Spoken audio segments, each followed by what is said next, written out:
大家好，我是夏妈。今天晚餐做了酸辣口的铁板鱿鱼，是打扫那个冰箱的时候看到还有几条，然后搭配之前也是在潮汕买的那个咸菜一起给它做了，就从中间给它剪开，里面淘洗干净哈，还有很多墨汁，把表面那层膜也给它撕掉，就这样子处理好了。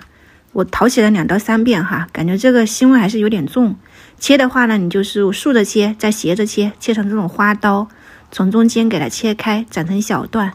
这个一打开是酸爽的哈，它其实就是酸菜吧，但是是比较脆爽的那一种。你拿出来清洗干净，给它切成这种酸菜丝，控干一下水分。我们先把那个鱿鱼放到开水锅里面，加一点葱姜米酒，给它稍微焯一下水，摊成这样子卷起来就差不多了。捞出来，一定要把水分控干。炒的时候我是搭配了一点五花肉的，我觉得要有一点这种油脂哈，它味道会更香。加一点姜蒜线椒，我还放了一点泡好的那个干辣椒哈，把酸菜一起放进去，把水分炒干，再加上一勺那个辣椒粉。一定要把这种酸辣口炒出来香味以后，你再放入这个炒好水的鱿鱼，放进去一起给它拌拌均匀。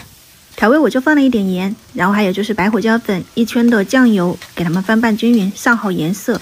配菜的话呢，就是一些洋葱啊、香菜、红辣椒，你也可以放入一点韭菜，给它翻拌均匀，就可以放到那个铁板上面了，边吃边烤，撒一点白芝麻真香。我上面还放了一点那个烧烤料哈，家里面随便搭配的口味还挺不错的，很好吃，爽脆的鱿鱼搭配那种酸辣的口感，可以去尝试。早上剩下来4个鸡蛋，搭配2根黄瓜，你给它尽量的切薄一点，像这种薄片，加一点食用盐，给它们抓捏均匀，切薄一点，它是很容易腌出水分的，就像这样子，大概3分钟左右就可以了。把那个水分挤干，我分成了2份。锅里面热油，倒一点蒜片、干辣椒、小米辣、辣椒粉，煎出那种辣椒红油，放一点花椒。酱汁的话呢，就是1勺生抽跟1勺陈醋，像这样子做成一个炝拌的黄瓜酸辣口。剩下的一小部分的话呢，就是用油给它煎一下，开成最小火哈。把早上剩下来4个鸡蛋给它打散。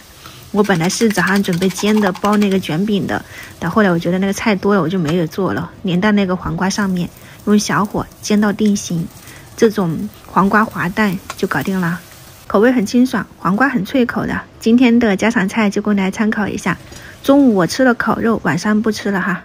刚刚切黄瓜的时候，我切了一点芒果花，给它们挤上一点奶油，它们就可以开吃啦。喜欢的话呢，去试一下。明天早上再见，拜拜。